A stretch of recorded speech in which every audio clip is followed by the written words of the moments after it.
আজকে মঙ্গলবার সকাল সকাল উঠে মিহিরানি এখানে করছে ব্রাশ। সকালবেলা উঠে এটা ওনার প্রথম কাজ, ব্রাশ করা, তারপরে বাবার কোলে বসে একটুখানি আদর খাওয়া। আর আজকে তো আমার চেম্বার থেকে বিরাতে, আমিও সকাল সকাল স্নান টান করে রেডি হয়ে নিয়েছি চেম্বারে বেরোবো বলে। আর বেরোনোর আগে উনি আমাকে দেখাচ্ছেন উনি কি সুন্দর গোল আঁকতে শিখিয়েছেন, যদিও আঁকিবুকি কাটছিল। যাই হোক, চেম্বারে চলেও গেছি, চেম্বার কমপ্লিটও হয়ে গেছে। আজকে বেরোতে একটু দেরি হয়ে গেছে। আর আজকে যখন বাড়ি থেকে আসছিলাম তখন মিহিরানি বলেছিল ওর জন্য একটু বল নিতে, বড় বল, মেজো বল আর ছোট বল। এই যে নিয়ে নিয়েছি মেজো বল আর ছোট বল। আর একটুখানি তালশ্বাস পেয়েছিলাম বিরাট স্টেশনের পাশে, ওটাও নিয়ে নিয়েছিলাম।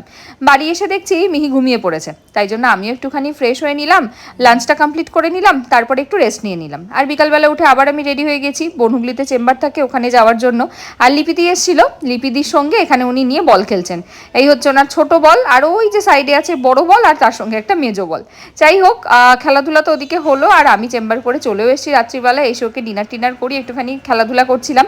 তারপরে ভাই এসেছিল, ওই যে বললাম না সকালবেলা তালশ্বাস এনেছিলাম, মা বলছিল এবছরে মা একদিনও তালশ্বাস খায়নি, তাই ভাবলাম পেলামই যখন একটু ভালো তালশ্বাস, আর ভাইয়েরও আজকে এদিকেই পড়া ছিল, তাই জন্য ভাইকে দিয়ে একটু পাঠিয়েই দিই মায়ের জন্য। আর মামাকে পেয়েছে এতদিন পর, সে কি আর এত তাড়াতাড়ি ছাড়ে? মামার সঙ্গে খেলাধুলা, গানের কনসার্ট, নাচ দেখানো, মারামারি, সমস্ত কিছু করে বেশ অনেকক্ষণ পর মামাকে ছেড়ে